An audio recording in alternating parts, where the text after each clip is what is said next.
तो हम बात करते हैं यार COP30 की। ठीक है, UNFCCC United nation framework convention climate change COP30 जो कि कहाँ पे हुआ था, बेलम ब्राज़ील के अंदर।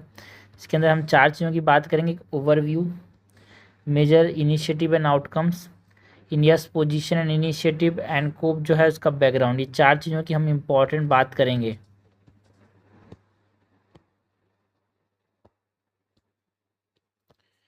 पहले तो ओवरव्यू की अगर हम बात करें तो ओवरव्यू के अंदर ये कहाँ पे हुआ था यार। वेन्यू की बात करें तो ये बेलम के अंदर था COP30 जो है, एंड बेलम कहाँ पे है, ब्राज़ील में। थीम क्या था COP30 का, it is COP of implementation. की आउटकम क्या था of COP30, it is Belem political package. सबके ऊपर फ्लैश कार्ड्स देखेंगे जिससे कॉन्सेप्ट क्लिस्टर क्लियर हो जाएगा यार। एंड यहाँ पे ब्राज़ील की प्रायोरिटीज़ की बात की गई।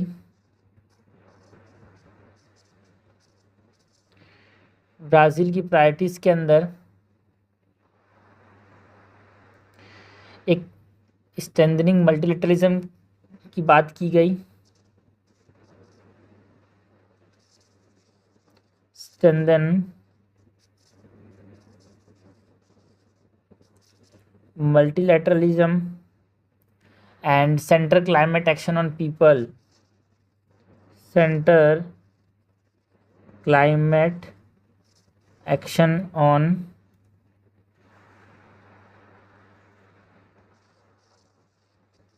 people। एंड तीसरा एक्सेलरेट करने की बात की गई, जो पेरिस एग्रीमेंट जो हमने लिया उसको इम्प्लीमेंटेशन को एक्सेलरेट करने की बात की गई। एक्सेलरेट पेरिस एग्रीमेंट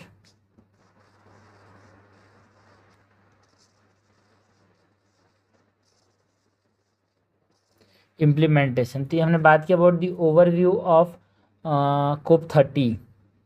ना इसके बाद यहाँ पे कौन कौन से मेजर इनिशिएटिव्स लिए गए हैं, उनके क्या क्या आउटकम्स रहे। पहले तो हमने बात कर ली ओवरव्यू की। ओवरव्यू के बाद हम बात करते हैं about major initiatives and outcomes.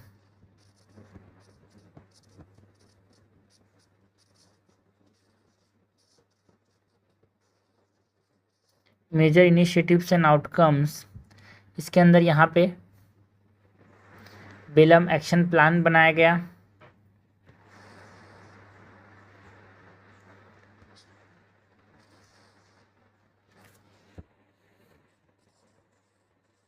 Belum health action plan,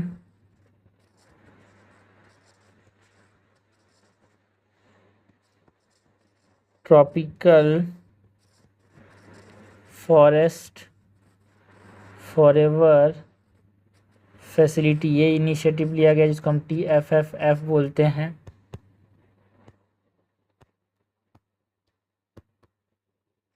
major initiatives and outcomes, overview की बात की हमने। Tropical forest forever facility, global mutirao decision ये लिया गया। Belum 4X sustainable fuels pledge ये लिया गया। बेलम डिक्लेरेशन ऑन हंगर ये लिया गया। And fostering investable national implementation.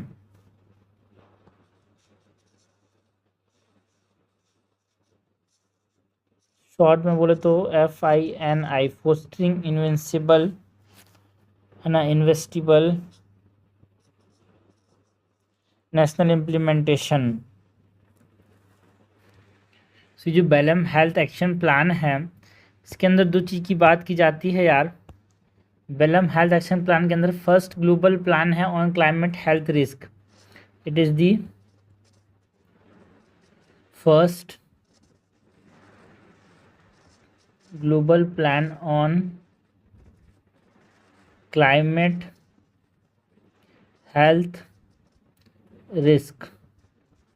And दूसरा, this Belem health action plan it focuses on zoonotic surveillance and equity. Focus on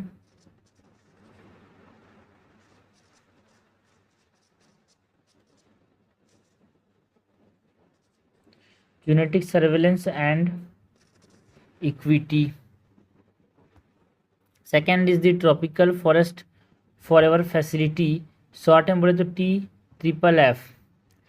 यहाँ पे ये जो TFF है, it is about payment for performance model. It is a payment for performance model ना, आप अच्छा perform करें तो पैसा मिलेगा। And it talks to mobilise around $125 billion. Next is global mutirao decision. ये जो ग्लोबल म्यूटिरो डिसीजन है, यहाँ पे $1.3 ट्रिलियन का एक तरह से एनुअल क्लाइमेट फाइनेंस करने की बात की जाती है by 2035। $1.3 trillion annual climate finance by 2035 and double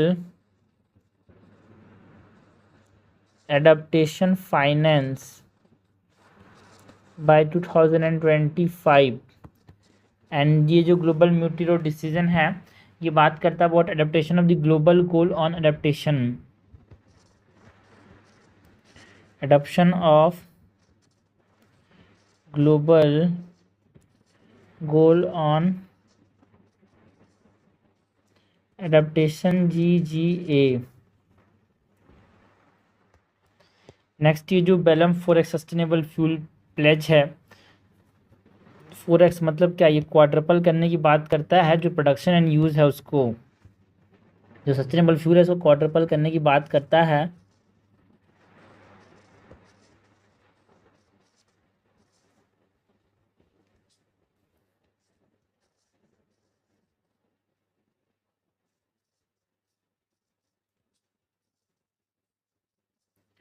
quadruple production and use by 2035। Next ये जो बेलम डिक्लेरेशन है ऑन हंगर, ठीक है, बेलम डिक्लेरेशन ऑन हंगर की बात करें तो it prioritise adaptation and social protection.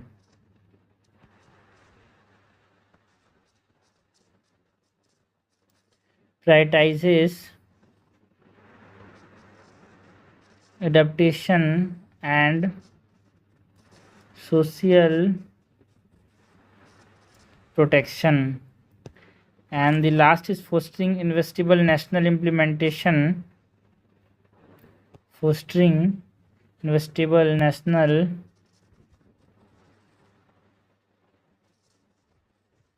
implementation, that is FINI। ये जो है ये किसके बारे में बात करता है, talks to unlock around $1 trillion in adaptation pipelines. Unlock $1 trillion in adaptation pipelines, ठीक है। सो ये हमने बात किया अबाउट UNFCCC के overview and major initiatives and outcomes की। नेक्स्ट यहाँ पे हम बात करते हैं about India's position and initiative जो इंडिया ने लिए थे। यहाँ पे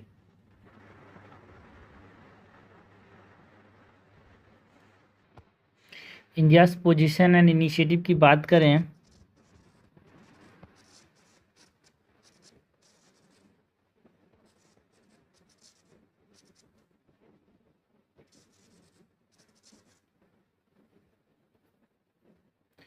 तो यहाँ पे जो क्लाइमेट फाइनेंस एंड इक्विटी, 4 चीज़ें यहाँ पे इंडिया के रेफरेंस में बात की गई है।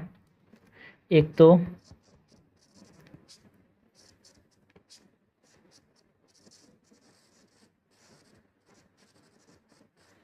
क्लाइमेट फाइनेंस एंड इक्विटी के बारे में, एक फॉरेस्ट एंड नेचर के बारे में, एक हेल्थ एंड रेजिलियंस,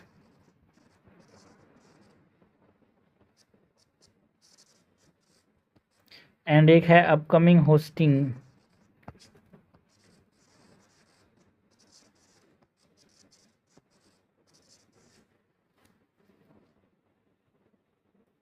सबसे पहले इसमें जो क्लाइमेट फाइनेंस एंड इक्विटी है, इसमें हमारे पास जो 9.1 आर्टिकल है उसके कंप्लायंस की बात की जा रही है भाई, ठीक है, जो कि पेरिस एग्रीमेंट के अंदर बताया गया था 9.1। सो क्लाइमेट फाइनेंस एंड इक्विटी के अंदर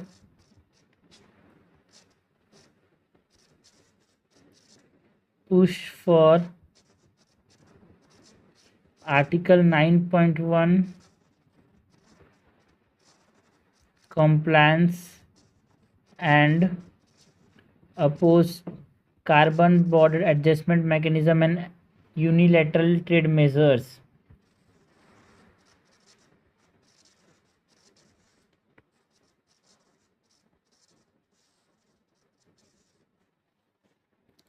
नेक्स्ट जो फॉरेस्ट एंड नेचर के अंदर यहाँ पे इंडिया ने एक तरह से सपोर्ट किया है किस चीज़ को यार, जो TFFF है, मतलब ट्रॉपिकल फॉरेस्ट फॉरएवर फैसिलिटी है, उसको सपोर्ट किया है।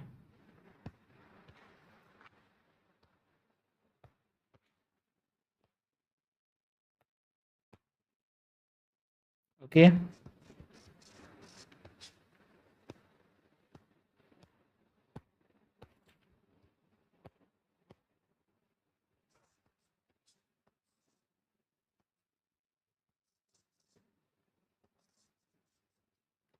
supported tropical forest forever facility and promoted life principles।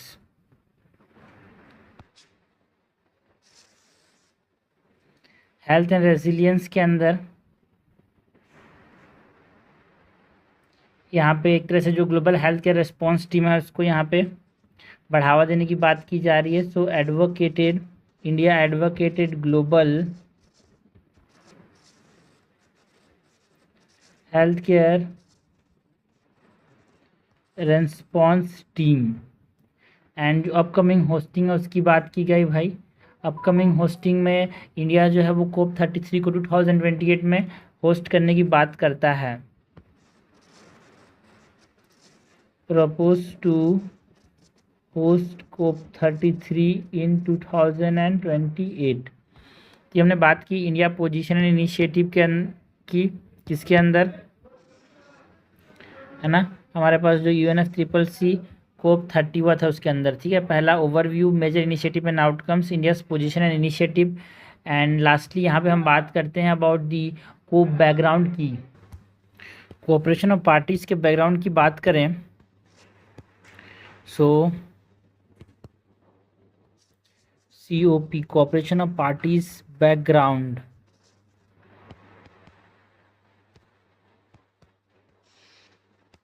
So definition के अंदर जो कोऑपरेशन ऑफ पार्टीज़ है एक हमारे पास सुप्रीम डिसीजन मेकिंग बॉडी है UNFCCC का।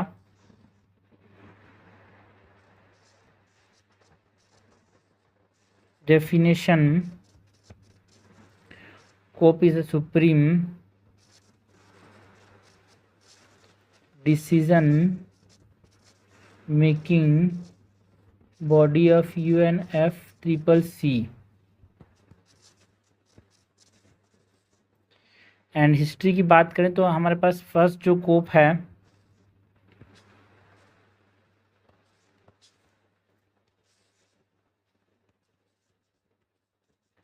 फर्स्ट कोऑपरेशन ऑफ पार्टीज़ जो है वो कहाँ पे हुआ था, बर्लिन के अंदर 1995 में।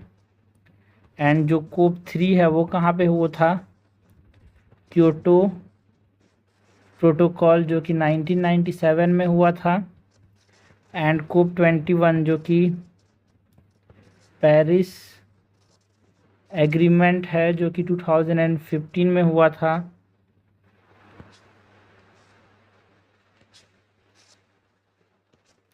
उसके बाद जो कोप 28 है वो बात करता है, इंपॉर्टेंट चीज़ है कि transition away from fossil fuel की बात करता है, transition away from fossil fuels. इसके बाद यहाँ पे ये जो कोप है इसका जो रीजनल प्रेसिडेंसी है वो 5 UN रीजन्स में यहाँ पे रोटेट होता है, रोटेशनल प्रेसिडेंसी 5 UN रीजन्स में यहाँ पे ये रोटेट करता है। ठीक है भाई, तो ये हमने बात की अबाउट व्हाट, ये हमने बात की about the cooperation of party 30 UNFCCC की overview, major initiatives and outcomes, India's position and initiative, को बैकग्राउंड।